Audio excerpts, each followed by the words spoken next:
Hello everybody, thanks for inviting me to this session. And as you can see here on this picture of the famous Glarus Trust, deformation can be localized in the lithosphere along very thin bands, as is the case here where we have a displacement of about 50 kilometers along this shear zone. You all are familiar with this kind of presentations where we have a fault zone and their evolution as a function of depth, as a variety of microstructures, deformation processes, and their link to rheology.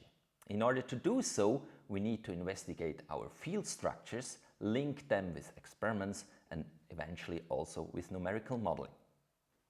And in doing so, and thinking about the driving forces of strain localization, we need to investigate the structures which are depending on a variety of parameters, and even worse, they can change in time. So in terms of the driving forces, we have an external forcing, we put some energy in our systems, and this energy, or part of this energy, is stored in rocks in form of structures which we are investigated. Other parts are dissipated of the energy, for example, in the form of heat. So we need to investigate the microstructures and the structures at a variety of scale, ranging from the plate tectonic scale down to the atomic scale, which make the whole thing very challenging. Nonetheless, I'm going to suggest that we can focus principally on two scale ranges. One scale range I call the tectonic scale range, from several kilometers down to 100 meters, and the other scale I call the outcrop-to-microscale range, ranging from few meters down to the micrometer scale. So why are these two scale ranges important? Let's start first with the outcrop to micron scale strain localization. So if we have the dimensions of a localized strain, we can make some first order assumption at this scale range. For example, we can assume a relatively short activity, constant physical chemical conditions, a constant kinematic framework, and more or less constant strain rate. So hence, all structural changes in these shear zones depends therefore on strain, on the constant physical chemical conditions. And in doing so, we can investigate a variety of parameters, the dimension and geometries, the kinematic framework, the strain of this system. We can dive into quantitative analysis of the microstructures, analyze different microstructural parameters. As you can see here, we can investigate the crystallographic preferred orientations of our phases which we have involved, and based on this information, we can make inferences on deformation mechanisms. And this information can then later be linked to experiments, as we will see in the next talk. We have quite a good knowledge on microstructural evolution in the most important monomineralic systems.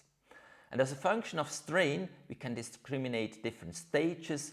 First stages, so-called transient stages, where we adapt our microstructures to the ambient physical-chemical conditions, and a second stage of steady-state deformation, where our fabrics stay stable in terms of a dynamic range. It's getting more complicated if we go to polymineralic systems, because the different phases will influence each other. And here in the case of two-phase systems, for example, it depends on the size and distribution of this second phase, what the major phase is doing in terms of grain size, and these second phases actually can control the transient stage microstructural evolution as well as the steady-state microstructure. And in doing this, for two-phase systems, we can generate so-called grain size evolution maps. So here you see the so-called Zener parameter, where we have the size of the second phases divided by their volume fraction, and here the size of the matrix phase. And we can discriminate two fields, a so-called second phase controlled field, where it depends on the size and distribution of the second phases, how big the matrix grain size can grow. And on the other hand side, we have here a recrystallization controlled field. This is basically the field where monomineralic rocks deform and where stress, strain rate, and eventually the presence of fluids are controlling the grain sizes. This kind of approach can be done for a variety of mineral systems, but we all know Earth does not consist of two-phase systems, but we have 3, 4, or even n-phase systems. So how are we investigating those systems? Here we need major research in terms of quantitative microfabric analysis in future. Let's go now to the large scale, to the tectonic scale range. So here we have to assume long-term activities over millions of years. We may have multiple deformation phases. We for sure have changing physical, chemical and kinematic conditions, and we have to consider that we have constant but probably also episodic deformation, and the episodic deformation can be as fast as seconds. So the structures, microstructures, may change as a function of a variety of parameters. And therefore we need to have very clever sampling strategies, and we need to investigate large-scale fault systems.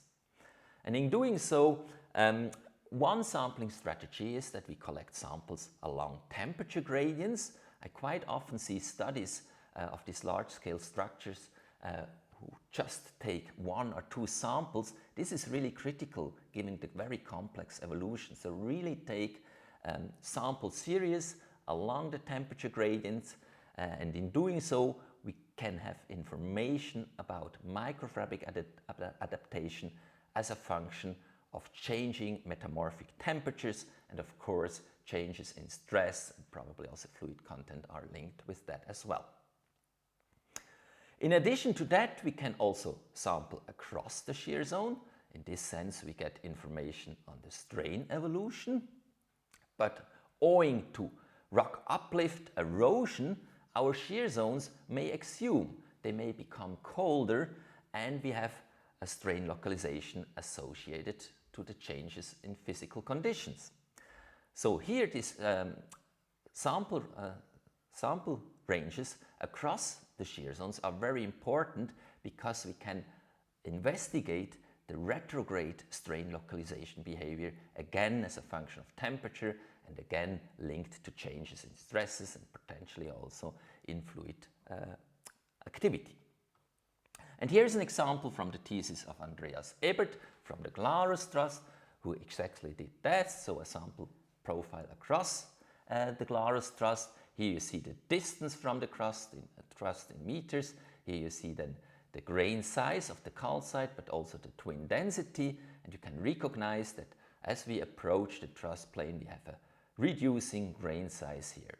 And if you believe in paleopiezometry, you, for example, can then estimate the stresses related to that, or use also the twin densities for doing that. Or if you believe more in energy related approaches, you can here apply the paleowatt-meter to learn something about energy dissipation. If we investigate then the crystallographic preferred orientations, we learn something about the deformation mechanisms here from the low strain part, where we have random fabrics, very strong fabrics then here, indicative for dislocation creep under high temperature ductile deformation, and with retrograde exhumation we reduce our temperature, we have then transition to viscous granular flow behavior, so low temperature ductile deformation behavior, which finally ends in a frictional granular flow behavior directly at the truss contact. In doing now the calcite grain size analysis for the entire truss system, so here you see the distance along the truss in kilometers, here the calcite grain size. We see here changes in grain size as a function of temperature, so this is the metamorphic trend we see along the truss plane, and then with samples across the shear zone we recognize the strain gradient, so strain localization owing to strain, increasing strain, but also including information on the retrograde localization we have in this system. And if we make now a big step to larger systems, if we compare now different of these truss systems, in this case of the Helvetic nap, you see here the temperature range and you see here the shear zone width. You recognize, although we have here the same temperature conditions, we have quite a range in shear zone width changes ranging from few centimeters up to 80 meters along these different systems. So what controls, in fact, here now the shear zone width? Of course, it's the deposition of deformation energy, and this depends potentially on local heterogeneities, as we will see later on. It may also depend on changes in fluid contents, or it may depend also on changes on strain rate. And if we use the key term rate, we need to talk about timing of deformation.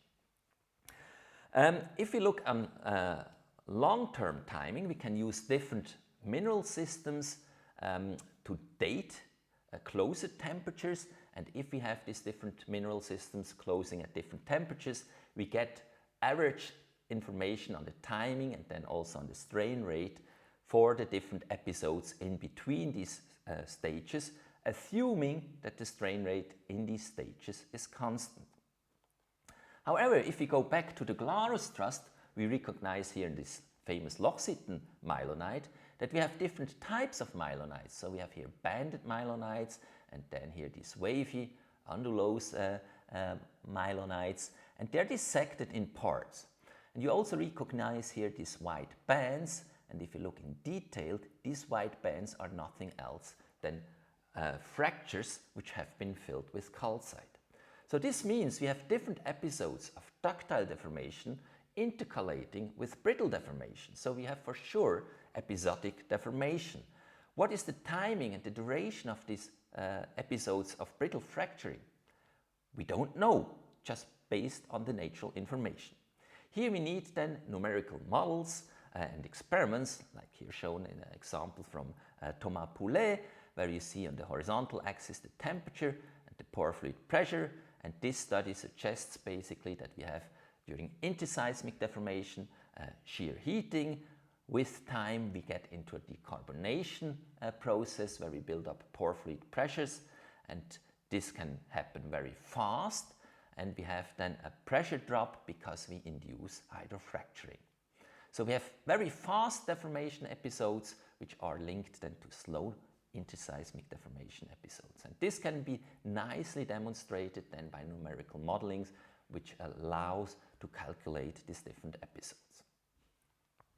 Now if we bring together our nice microstructural toolboxes we have, we can apply them on shear dynamics scenarios as you see here, and really these are the key ingredients for all other approaches. I can state this again.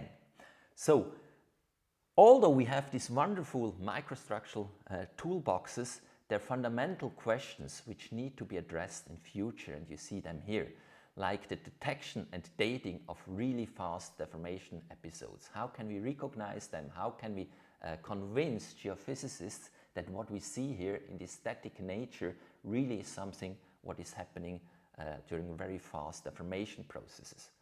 The understanding of deformation behavior of polymineralic rocks is a further important task, including the evolution of dynamic permeabilities, the role of fluids, and then of course the extrapolation of the rheology of these polymineralic systems to nature.